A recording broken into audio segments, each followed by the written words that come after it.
Աստված հավատարիմ է, Դեյվիդ Վիլկերսոն, օր հունիսի 22, ծածուկ սենյակը։ Սուրբ Հոգին իջավ Անանիա Դամասկոսում ապրող մի աստվածավախ մարդու վրա և ասաց նրան գնալ Հուդայի տուն, ուղիղ փողոցում, ձեռքը դնել Սողոսի վրա և վերականգնել նրա տեսողությունը։ Սողոսի համբավի պատճառով Անանիան գիտեր, որ սա վտանգավոր կլինի,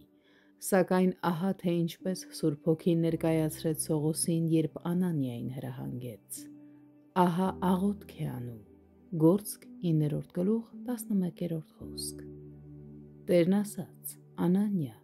Սողոսը գիտի, որ դու գալու ես, և դու նրան կգտնես ծնկի իջած, նա նույնիսկ գիտի քո անունը, և թե ինչու ես ուղարկվել նրա մոտ, նա ուզում է, որ իր աչքերը բացվեն։ Այսպիսով, երբ Անանիան պետք է գար, ինչպես Սավուղը ստացավ այս տեսիլքը Աստծուց եկած այս մաքուր խոսքը, այն եկավ ջերմեռանդ աղոթքի միջոցով։ Հոգու խոսքերը Անանիային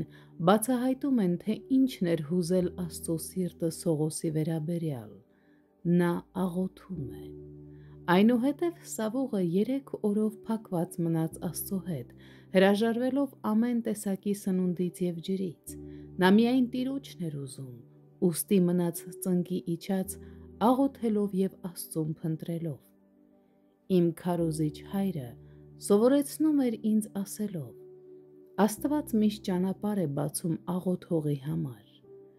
Որպես երիտասարդ հովիվ, ես զգացի, որ իմ մեջ խորը քաղց է աճում, որը ստիպում էր ինձ ջերմեռանդորեն աղոթել։ Ես ամիսներ անցկացրեցի ծնկի իջած, ժամերով լաց լինելով և աղոթելով, երբ Տերը վերջապես կանչեց ինձ գնալ Նյու Յորք, ծառայելու ավազակախմբերին և թմրամոլներին։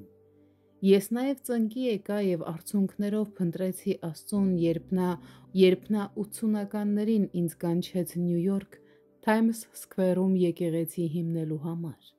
Երբ ես լսում էի Աստծուց և ստանում էի Քրիստոսի հայտնությունները, դա գալիս էր ոչ թե պարզապես Աստվածաշունչն ուսումնասիրելով, այլ աղոթքով և Աստծուն ծածուկում փնտրելով։ Ձեր բնակավայրը